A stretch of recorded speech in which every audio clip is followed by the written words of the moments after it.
Right. Okay, so as you know, this class is on meditation, and I just wrote an essay today on it, and so I'm going to start off by reading it, and then we can talk about that. So let me pull that up here real quick. And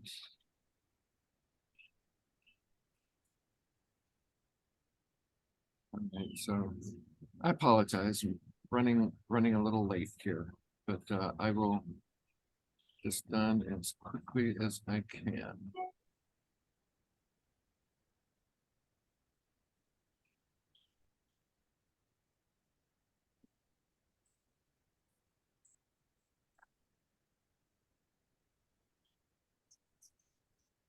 Okay. So welcome everyone. Here is a essay that I wrote and it's on meditation, and I thought it would make a great starting point for talking about meditation in general. So I'm going to go ahead and read it and we'll go from there.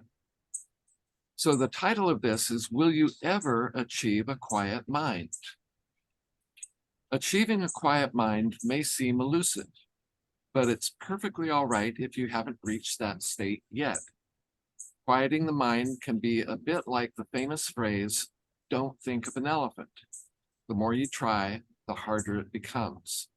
However, what if the goal itself is the problem? What if attempting to still your thoughts only engages the very part of the mind you're trying to settle down? Fortunately, there is a better way to approach this. It all revolves around where you place your attention. Let's clarify what we mean by attention. The remarkable thing about attention is that it is devoid of content. You don't need to actively think about a candle to focus your attention on it. Of course, when you start looking at something, thoughts naturally arise, mostly in the form of definitions and associations. But before those thoughts emerge, it's simply a candle. Can you hold something in your attention without thinking about it? It's an intriguing exercise that I encourage you to try. So why should you engage in this exercise or attempt to do it? Well, it's a quick way to quiet your thoughts. And when you succeed in silencing your thoughts, you'll discover a profound sense of peace and tranquility, a rare and valuable benefit indeed. If you've ever experienced this, you know the incredible feeling when the noise in your head suddenly subsides. Your entire body relaxes, your blood flow improves, your shoulders drop, and you feel at ease and mentally poised. In the Yoga Sutras, the Hindu philosopher Patanjali describes yoga as the intentional stopping of the spontaneous activity of the mind stuff. The intentional stopping of the spontaneous activity of the mind stuff. This immediately tells us that we need to engage our willpower. Achieving a quiet mind is something we must actively do. We have to hold our attention steadily on one thing. Patanjali also advises us to pay attention to our breath, because the effort involved in maintaining our attention on a single object can cause tension. We want our effort to be deliberate, yet effortless. Throughout the process, we strive to remain as relaxed as possible. Focusing your attention on an external object is an excellent exercise. It teaches you how to control your awareness. A mind that races through the conceptual landscape often generates emotional and mental discord, leading to anxiety. By quieting the mind, everything becomes serene and calm. Time seems to stand still, collapsing into the present moment when we do it. Our minds are naturally inclined towards tasks. Instead of seeing a hammer, we see the act of nailing. We only recognize it as an object called a hammer when someone asks us to find one in the kitchen drawer, or when we organize the garage workbench. Even then, we first perceive the tool's purpose and then infer the name hammer. In most cases, this is how our minds function. We are constantly moving from point A to point B, implying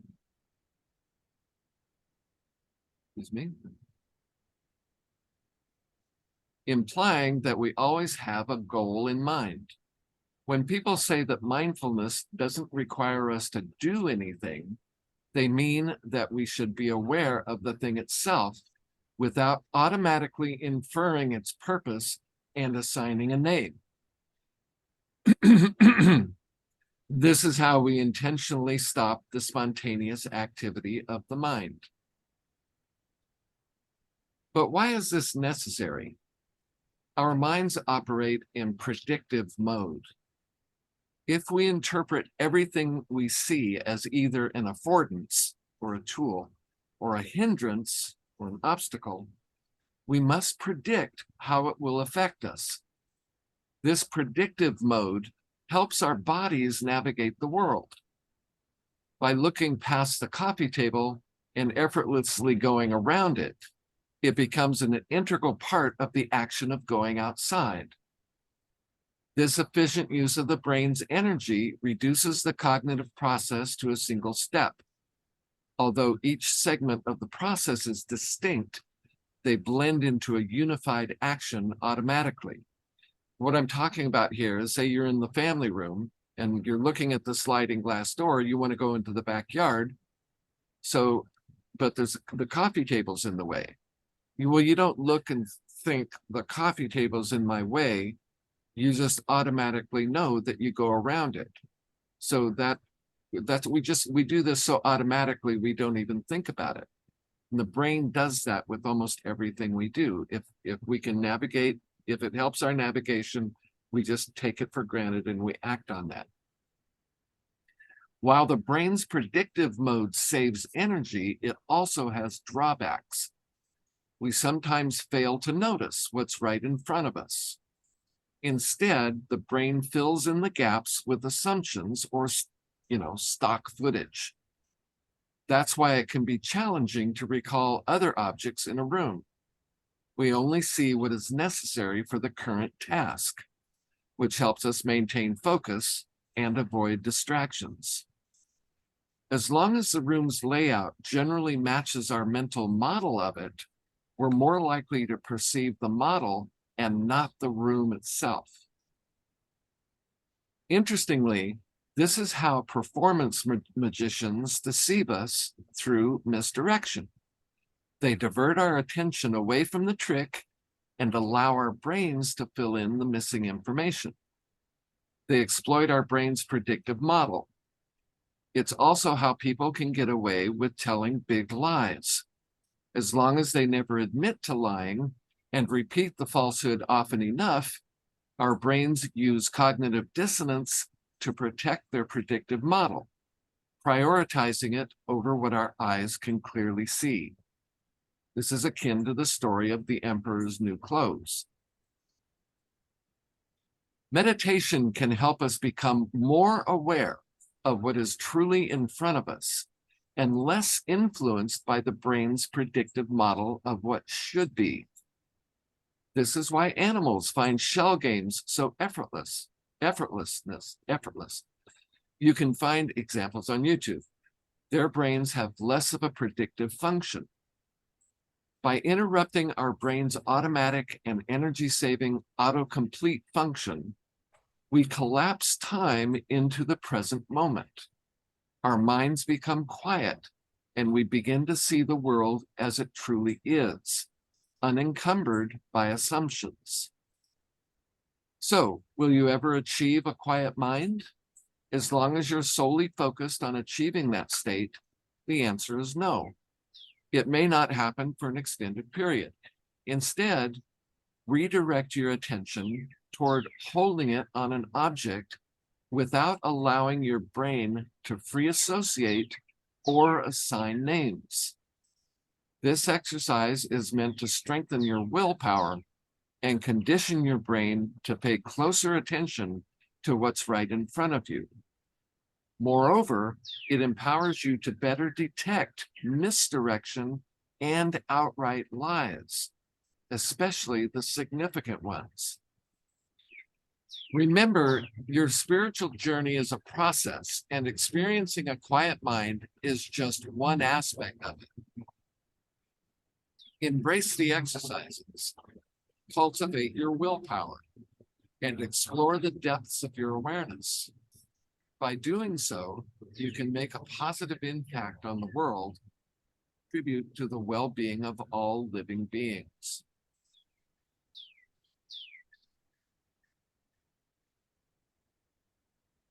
Okay, I've got somebody else coming in here. I want to make sure they're okay. Don't want to get Zoom bound.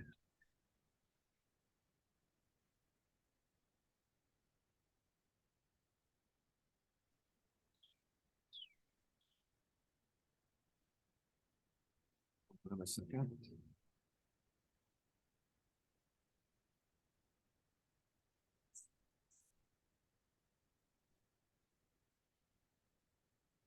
Hello.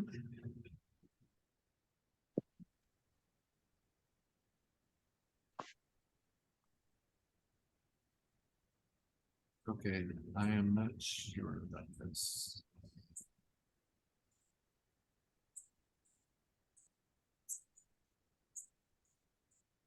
All right, I'm going to remove them. That just, it seems too questionable. Okay. I don't know if you've ever been Zoom bombed. It's not a pleasant experience.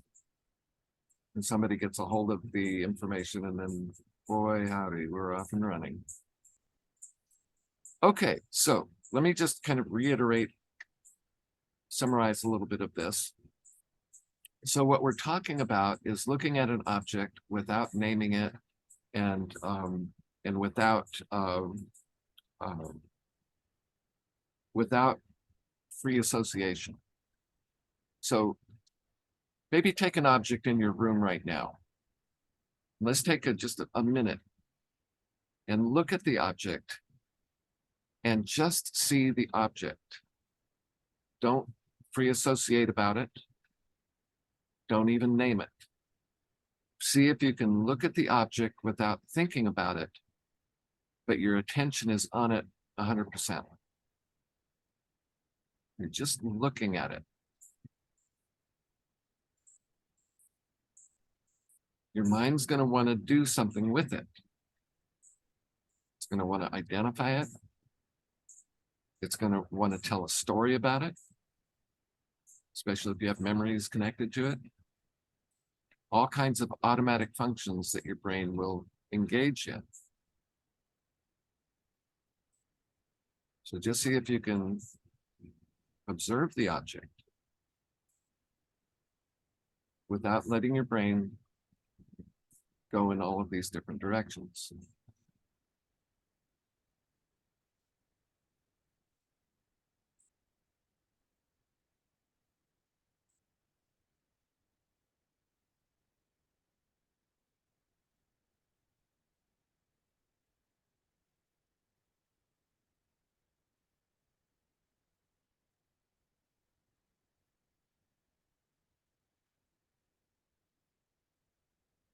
The challenge here is to be completely and totally aware of it,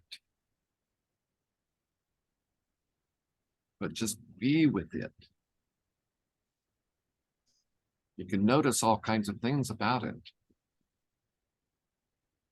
but stay right with it.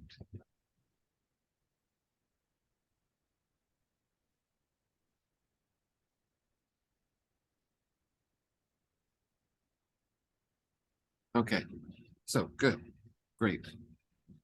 So one of the things that we want to do with meditation is to gain mastery over our perception. And by this simple little exercise, we're interrupting the brain's predictive mode. because we don't normally see what's in the present moment. What we see is an unfolding process. We're always doing something. And so what we're doing here is we're intentionally stopping that process and just being with something, right? And by doing that, we condition the mind to stop and specifically to stop predicting what the next step is going to be, because that just keeps us from seeing what is. And there are lots of ways, if you understand the mind's predictive mode, you can manipulate people in some pretty amazing ways, because all you have to do is kind of dangle something over here and they will go for it. You see, that's how a magician works, a performance magician. They will redirect you, say, look over here. And while you're looking over there, and this can be just, in what they're talking about, they're doing something over here and you won't even see it. You will not see it. I saw a demonstration one time of a man who walked into a jewelry store, bought an expensive piece of jewelry, paid for it in cash, but the cash he used were were note-sized blank pieces of paper. And the man was very clever. He knew how to redirect the clerk's attention. So the clerk's mind was diverted onto something else, and he handled the blank pieces of paper as though they were real money. Now, in this video was set up, it was covert. I mean, the guy that was, the clerk was unaware of what was happening, but, no crime was committed. They just did it as a demonstration. And you may have examples too of times when people are, if you know how to manipulate a person, you can really quite easily get them to do what you want them to do. So one of the benefits we have in meditation is that it opens our eyes so that we're not so easily manipulated. We don't so readily believe falsehoods. We start to be able to see through people's motives, and we can tell when someone is trying to redirect us in one direction or another. So I don't think I have to explain the importance of that, because the one thing I know most people don't like is being lied to or being manipulated. That can lead to some very bad things. So one of the main reasons we meditate is to learn mastery over our perception. We want to get to the place where we see exactly what there is to see and not be so easily misled. So this can happen, in material ways, it can happen philosophically, it can happen spiritually. And I'm sure you would agree, this happens all the time. So you're not so easily fooled if you are master of yourself. If you can master your perception, you are in control of your own destiny. That means you decide where you're going, and you're not going to be susceptible to the misdirection of other people. You see?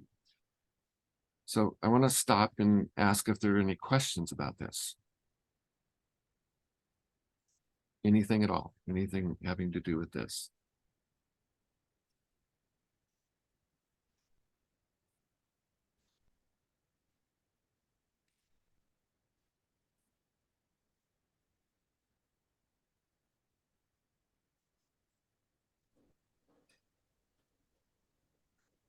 Michael, as simple as this exercise seems,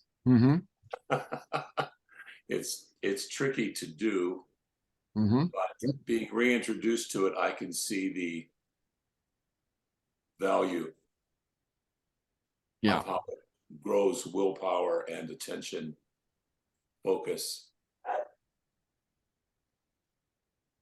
If I can get you to define something the way I want you to define it, that can be a huge manipulation, right? Yes.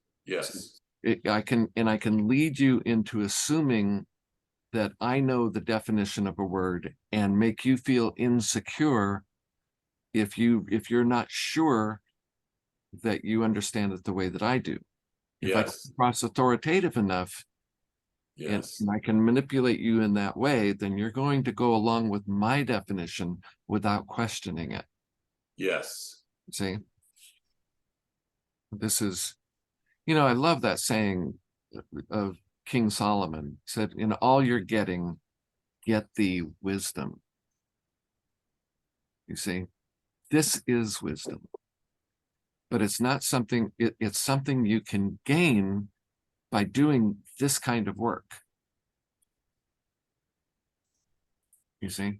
May I ask you to share the ideas that you did earlier when you were reading your wonderful paper on what it stops in our perception when we're able to look at one thing? Yes. Yeah. Mind. Yeah. The brain has what's known as a predictive mode. And it's very important because it enables us to navigate through the world. We have to, like in my example, a very simple example of being in the family room, wanting to go out the door to the backyard, a coffee table in the way. Now this is like an analogy or a metaphor for so many things in life. You want to buy a house, but there's an obstacle in the way. It might be, so a problem in escrow or a problem with getting the down payment or something like that. So, but the brain has a way to predict the causal chain and then navigate you through it more or less automatically. But the problem with that is it can lead to mistakes because you're operating on what you already know. And what you want to do is to pay really close attention to everything, especially in an important situation, so that you catch what it's trying to tell you, what the situation itself is trying to tell you.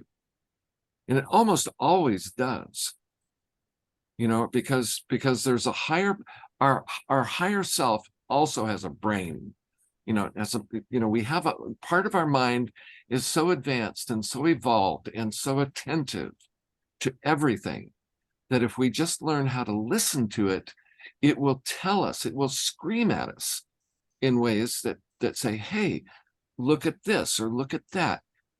And the way it generally works is that your eyes will just go to that. You're driving down the street and for no apparent reason, you look off to the side and you see a house, or something. And there's a reason that happens. There's part of you that is, you could say, is universally aware. It knows everything in your immediate, it's a level of situational awareness that is several orders of magnitude above what we are consciously aware. So if you learn how to listen to it, and like I say, that can be something as easy as what interests you, what catches your attention. And if you practice meditation and you practice seeing, it's not even looking, it's seeing what's there without putting a bunch of interpretation on it. You see, you're seeing what's there. And this exercise kind of exaggerates that function by deliberately not thinking about the object, deliberately not allowing yourself to identify it, and deliberately not thinking about what it is for, you see. So by eliminating all of that, the thing itself starts to come into focus. You actually start to see it in ways that you will see things about it that you didn't see before. So if you can do that with a simple object, you're working the same muscles in your brain, you know what I mean? You're working the same muscles that you will use in very complicated and subtle situations. So you develop the muscles in a simple way. It's kind of like doing push-ups or lifting weights. He developed your muscles so that when you do something more intricate, like swinging a tennis racket, or, you know, or even, you know, if you're an artist, right? It's something more refined and more complex. If you've got those muscles, it's going to make you more skilled in all areas where you use those muscles. And so the muscles we're talking about are the muscles of discernment, to be able to distinguish between shit and shinola, right? That's right. The Jerk. Did you see the movie The Jerk? Oh, of course.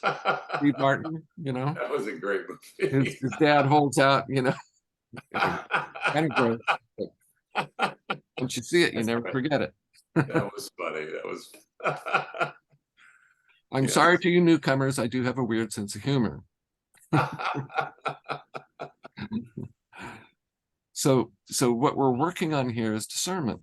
And here's another little trick you can use. I call it the power of paradox. So you can take an object which, you know, has an obvious, okay, so here we go. This is one.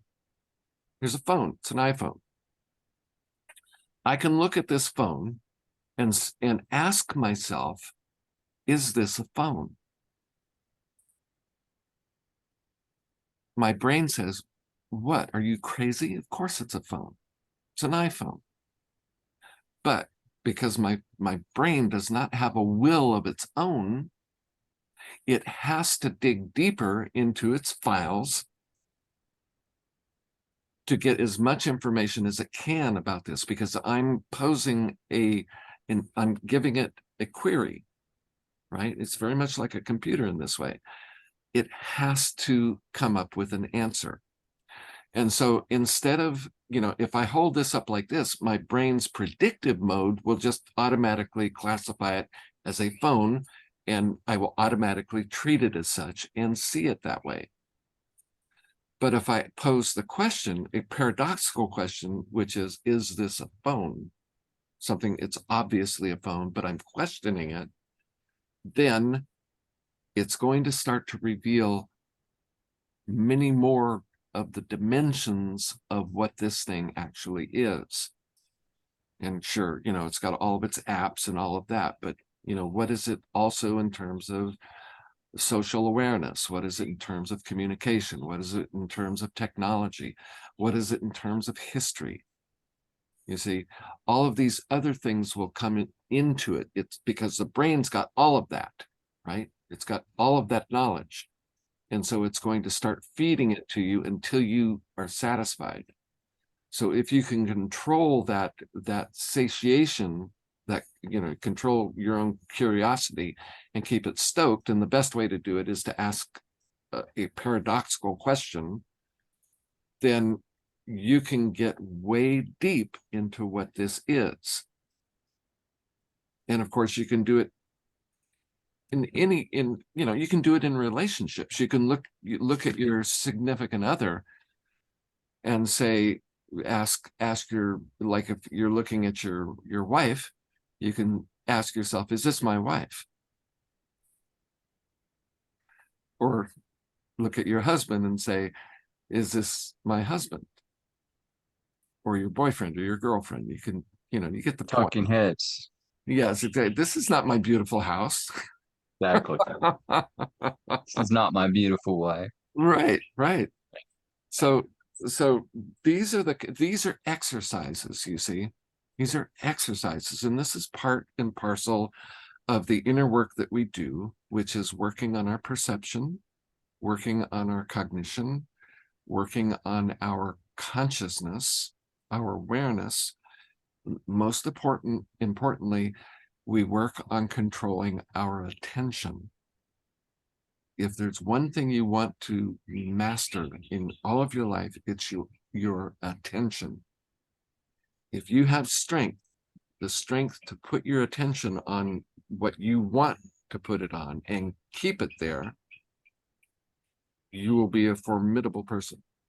You will have great strength and power in the world. And by that, I mean agency. No one will be able to push you around.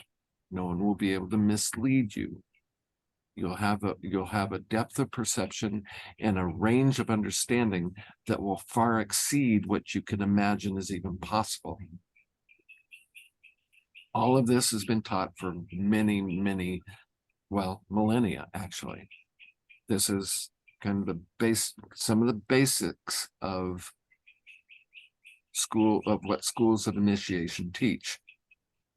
Because in order to operate on different planes of consciousness, you must master these skills.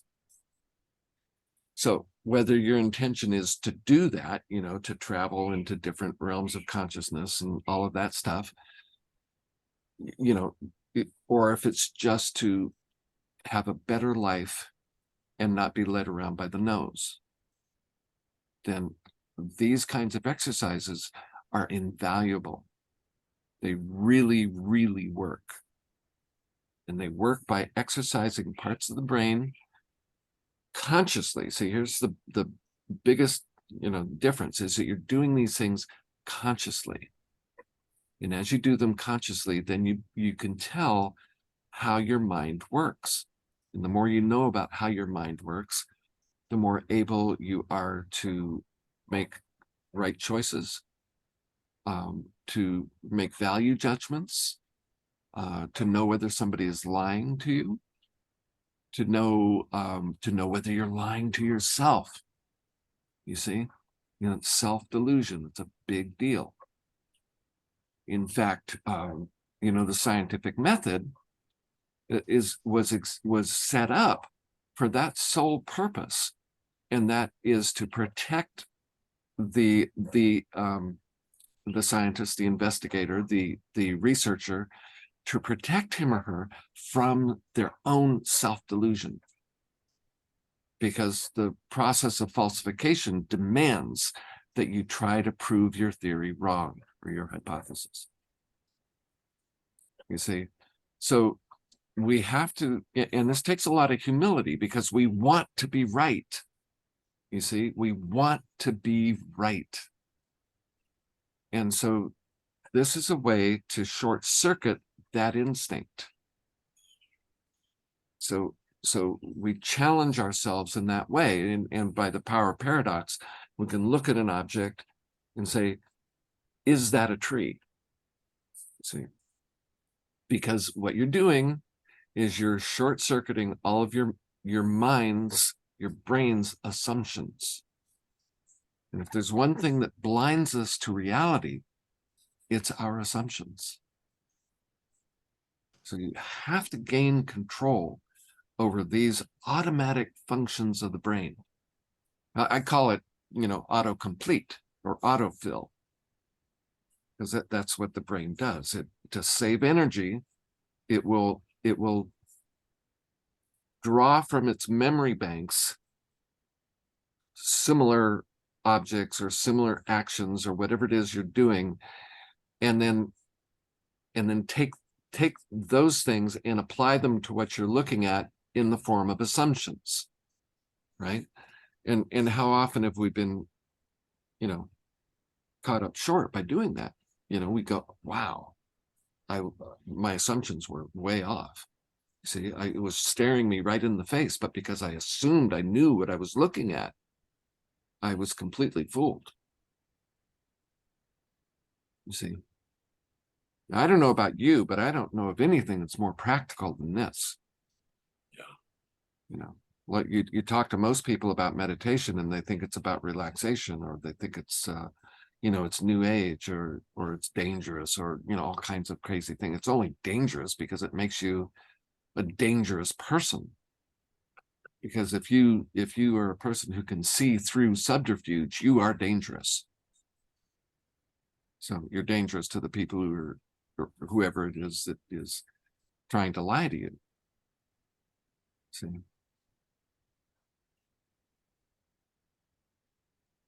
So I take this very seriously because I think it's probably one of the most important things we can do is we master ourselves. And that doesn't mean, not drinking coffee because you think it's bad for you, or You know, that's all the, you know, the external stuff. Mm. And those are the things we use to distract ourselves from doing the real work, the really important work, which is to control our thinking, to control our attention, to control our perception. You see, that's where it counts. All these other things, you know, whether you drink or smoke or, you know, whatever bad habit you have, you know, those are, you know, yeah, work on those, you know, we all do. But do not fail to work on these things, because these are far greater than any bad habit you have ever had. Such a good point. Yeah. Just Don't use it as an excuse to indulge in your bad habits.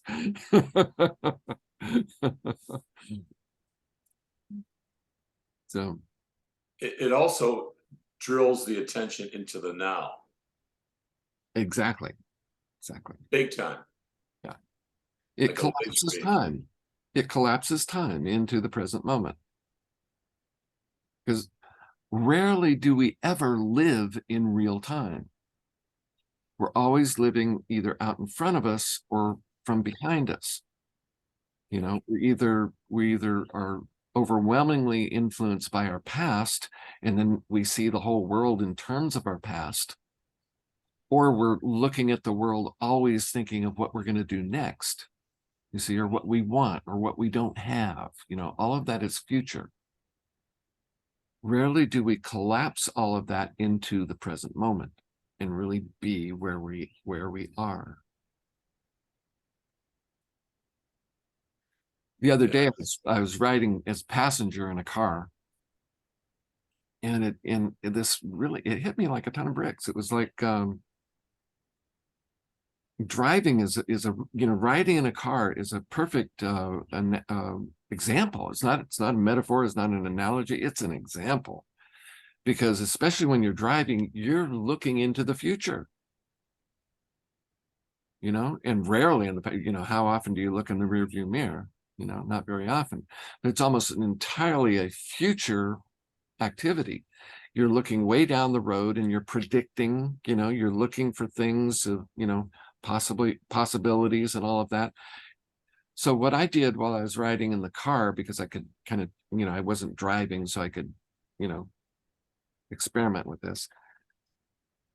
I put my attention on the four wheels of the car and the metal platform of the car, you know, because that's what a car is. That's a metal platform with wheels on all four corners, right? And I made myself become aware of the immediate surroundings of the car, not going out more than 30 feet in front or, you know, to the sides and the back. And it's like I put all of my attention on that, and everything changed. I mean, the difference in my perception was dramatic. And it did a couple of things. One thing it did was make me feel very stable. It's like nothing that the car could do would surprise me, because by bringing my attention in like this, and Eli, what you taught me how to do has a lot to do with this. By bringing my attention in to the immediate circumstance, I could feel everything. Could feel the wheels. I could feel the engine of the car. I could feel the balance of the car. If the car had started skidding out, you know, like spinning out or something like that, I would have been perfectly in my best possible position to control that, because it wouldn't, number one, it wouldn't take me by surprise, and number two, I would feel every point in that process and be able to work with it. And I know, you know, I've done this in the past. I used to race cars when I was a teenager. And when you become aware of your immediate surroundings, then that brings everything in, and it heightens your awareness, and it gives you a much greater depth of perception in what's actually happening. And then you gain so much control. You know, this is how a gymnast will be able to do those very complicated moves, because they're right there. They're dealing with everything right here. That's part of the discipline. So I hope this makes sense. Yes. You can try it, try this out. And as far as I have a whole series of exercises to do while you're driving. I call it car yoga. And they're exercises like that. And the effect that they have on your level of awareness, your situational awareness, your tactile awareness, your even your predictive awareness. See, I mean, the mind is so intricate, and but at the same time, it's so accessible. We have immediate accessibility to all of the ways we think. All we have to do is to become aware of them and practice working with them. Meditation is very key to this. So, questions, comments, complaints?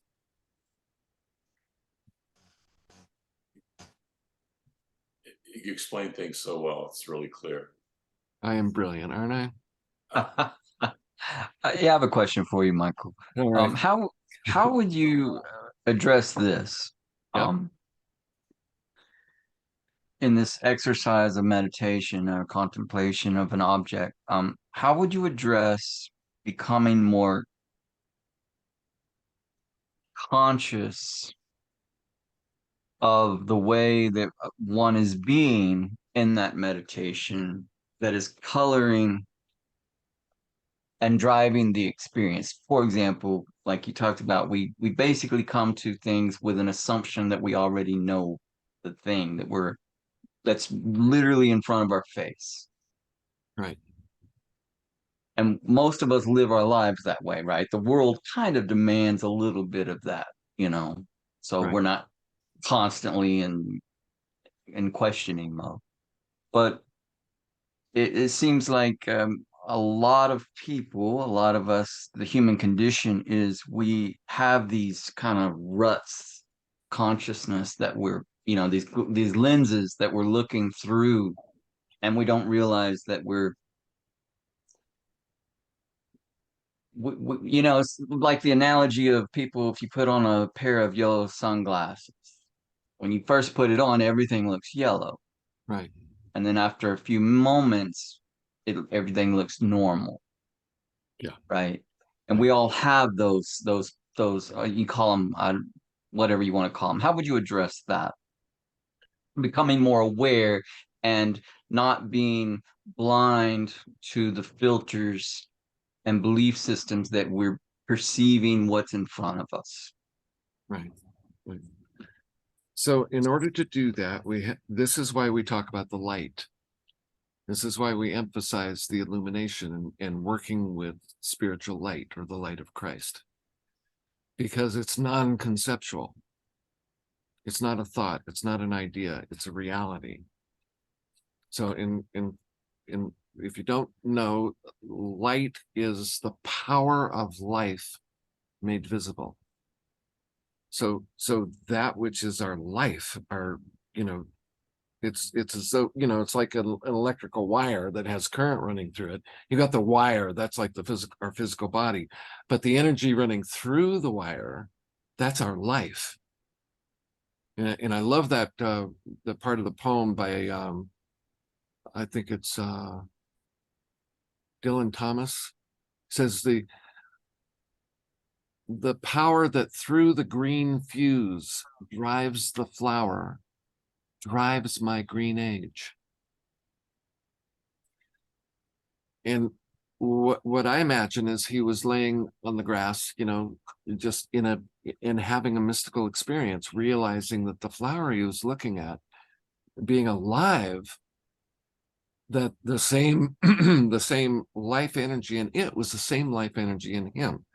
In other words, he was seeing the unity of all life, right? That there's only one life. And that's why we refer sometimes to to the Son of God as the S-U-N of God, the Son of God. Because in the physical, the sun is the source of all life, that everything, even fossil fuel, is composed of trapped solar energy. So everything that we have, and even electricity, and I don't ask me how, but the people who are trying their best to understand electricity, which is not understood, the ones who are really investigating say, we really don't know what it is. Tesla seems to be the person who really kind of understood or was onto something, but they don't know what it is. So, but even that is somehow a product or a result of this phenomenon we call the sun, the sun in the sky. So this is what, what the poet is doing, is realizing, God, everything that's alive, that life energy, that life force, that vitality is the same. It's identical. It's only one thing, and I'm participating in it. That's a mystical experience. And when you have it, all of a sudden your vitality just goes through the roof. You become even more alive because you're in a sea of life, right? So in order to take off the sunglasses or the yellow lenses or any filter that you're looking through, that's where you go first. You go to the life, which is, and the visible manifestation of that is light. And so that's why we envision that column of light right behind us. And we go we move our consciousness, we're all crowded up right here in the forehead. That's where we think we are. You ask a person, where do you locate yourself in your body? And they'll say right here. It's either right here or it's in their eyes. It's easy to see. So you can just you take your awareness, your consciousness, and move it away from that, move it to the back of your head. Your thoughts stop almost instantly. And then you want to take it one step further, move it slightly behind your head so that you're actually there and not up here, you see. So, and then once you do that and you're aware that there's this column of light behind you, you move your consciousness into that, you see. And then all your filters and all of your concepts and every assumption you have just vanishes instantly. You stop thinking. Time disappears. And if you go far enough into that, you start to, that's a very high rate of vibration. You see, if it was a spinning top, it would be spinning so fast that you wouldn't even be able to tell it was moving. So as you go into that, then you find that it gets to a point where there no longer is even a vibration. That you enter into what mystics call nothingness, or the non-dual state. And in there is no frequency, there is no vibration. It's just all infinite awareness. So to get beyond self-delusion, self-deception, and our assumptions about reality, about ourselves, we go into the light. And the light just automatically takes us out of that, takes our consciousness away from that, away from the world of multiplicity, into the world of non-duality. See, and then that just does a reset. It resets. That's why we meditate every day, because we want to continually reset, push the reset button and bring our awareness back into present moment, you see. So it's kind of a roundabout way to get at that, but this, believe me, it's really the only way, because you can't get there through ordinary cognition. You can't think your way out of this box. See, it's where, reading books is great. Studying sacred writings and psychology and philosophy and all that stuff, that's great. It won't get you there. The only thing that gets you there is going there. Right? You can't get there by thinking your way there. You go there. You move your consciousness within. You back up into it. You see, and you do that often enough, lots of things start to happen. They're not all good. I know there's a quote that would be perfect for this. I just can't. But before things can get better, they got to get worse. It's like the fool in the tarot key of the zero key, where the fool is about ready to step off a cliff, but his eyes are looking up. So that's where he wants to go, is up. But before he can go up, he's got to go down. You see, because once you start waking up and you start really using your awareness, then everything you've been doing is going to be shaken apart. All of your assumptions, all of your habits, all of your normal ways of perceiving, all of that's going to change. And if you're locked into it sufficiently enough, your whole life's going to come undone. So this is, and it's kind of tangential to it, but this is why a lot of mystery schools stress moral development at the outset. And they stress concentration, and they stress service, and they stress physical health, all of these things, because once you approach that zone, that transition point, if anything's out of alignment, it's really going to hurt. You see, so you want to get things into alignment before you poke through to the other side, because once you poke through, the energy level there is going to be so great, it's going to greatly amplify all of your problems. So that's why we work on our problems, right? We want to get as much of that straightened out, because we have an internal survival mechanism that keeps us from expanding our consciousness too rapidly. Because if we do, when we expand our consciousness, the energy is greatly increased, and then all the weak links in us, in our body, in our mind, in our spirit, in our soul, all aspects of us, all those weak links are going to be stressed. You don't want to stress them beyond their capacity. So this is why all the disciplines and the moral strictures, trying to get our thinking straight and learning principles and all of that sort of thing, how to think, how to meditate, all of these things we want to work on so that we can experience more of God. Because God's not going to give us so much that it blows our circuit breakers. And people who force their way in sometimes wind up in mental institutions. So this is something, we all have to be aware of that. There are certain plant medicines, certain drugs, certain molecules, compounds that you can take that will open you wide up, and usually it's within our capability to deal with it.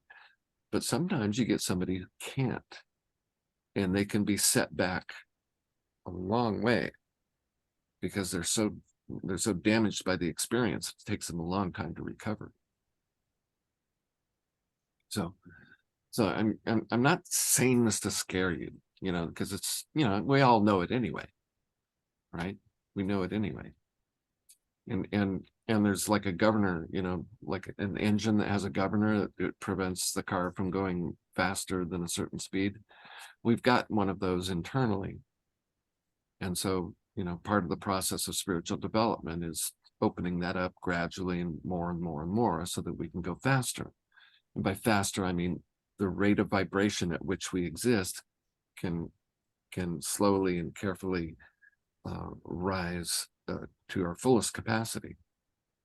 See, and then we start to see, you know, we start to see, and it's like they asked Buddha. They said, you know, what are you, a prophet?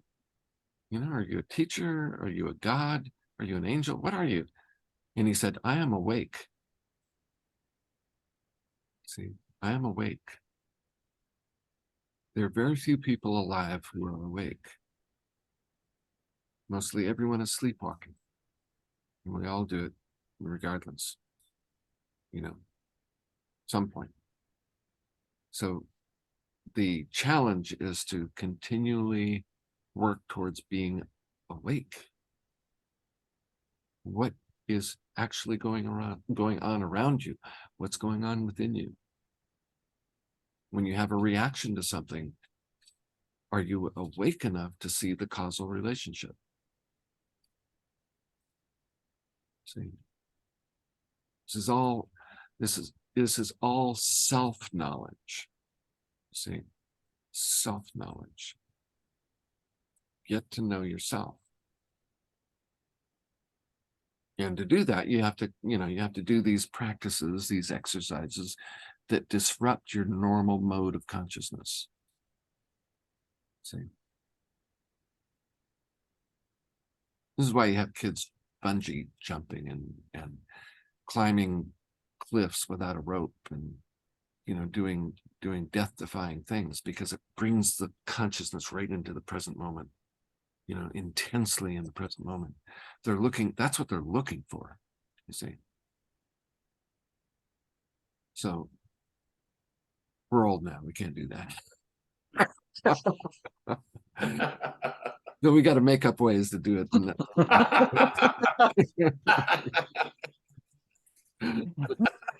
That's We good. try to do that kind of thing now, we're dead. Good point. Good point. Very good. Yeah, thanks. Really very clear. Really something to work with. You give very workable techniques, Michael. I mean, very clearly understood, simply put, doable exercises that I enjoy. I really enjoy working on them. Great. That's really great. It's good to hear. That's what I work on. I work on that constantly. And I tell you, here's one thing that I do that you can do also. Put yourself in challenging situations. Talk to people with whom you disagree and try to reach a mutual understanding, and not just try to be right. Okay. So that's a real, strenuous exercise.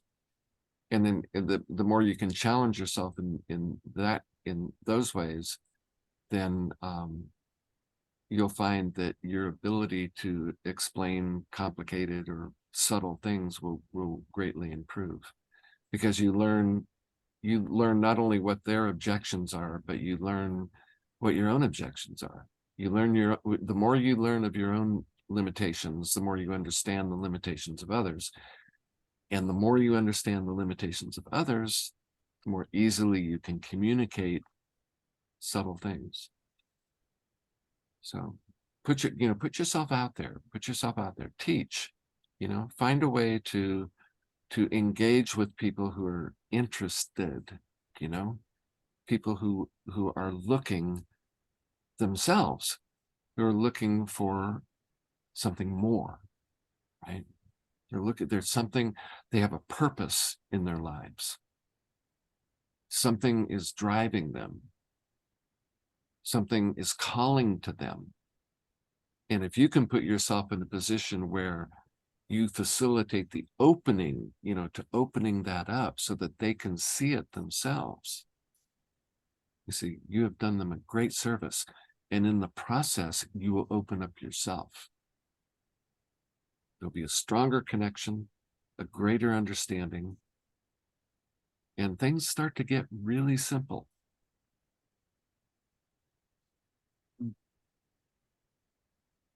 So, Teresa, congratulations. You're headed out to California here pretty soon. So Yep, next week.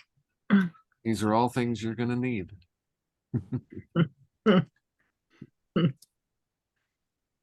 Yeah, That your afterburners are gonna kick in. And you want to be able to have a steady hand on that stick. Congratulations, Teresa. Yes, indeed. thank Teresa's you. gonna be ordained next week. Oh, congratulations. Yeah. Congratulations. Wow. Thanks, guys. Pretty cool. Took a long time to get here. It does for all of Still us. a long way to go. Yeah, infinity. It's funny, I've been drawing infinities this whole time. Oh, yeah. Nice. As you all know, our priesthood is a mystical priesthood. So it has to do with consciousness. It has to do with experience. It has to do with direct connection to the highest part of our being. And learning how to be a mediator, channel for those energies, which are very, much, much higher in vibration than what we're normally used to. All of that starts to open up very, very quickly and dramatically. So.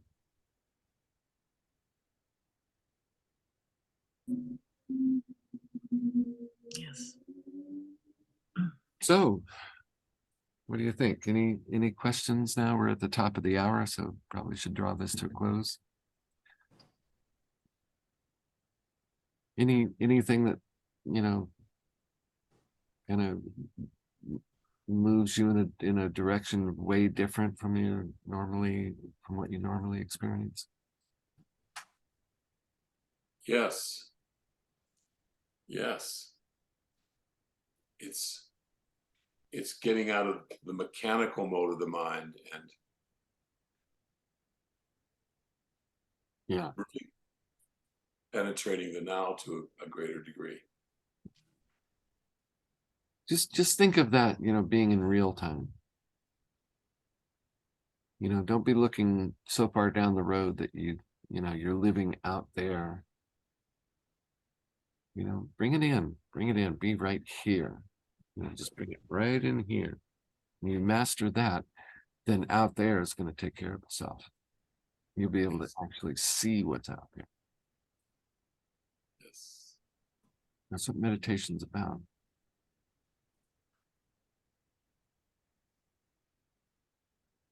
Okay, well, thanks for showing up. I'm Thank you. really proud of Good you. as always. This is not easy stuff, so I'm really congratulating you for hanging in there. It was good, very good. Basics. Yeah. All right. All righty. Thank you, everyone. Thank you, Michael. Talk to you tomorrow, Eli. All right. See ya. Thanks, Michael. All Bye. right. Congratulations, Teresa. Yes. Thank you. Bye, Wonderful. Jerry. Thanks for showing up. Yes. Take Thank care, you. Bye, everyone. Ginger. All right. Bye. Bye-bye. Bye. See you later.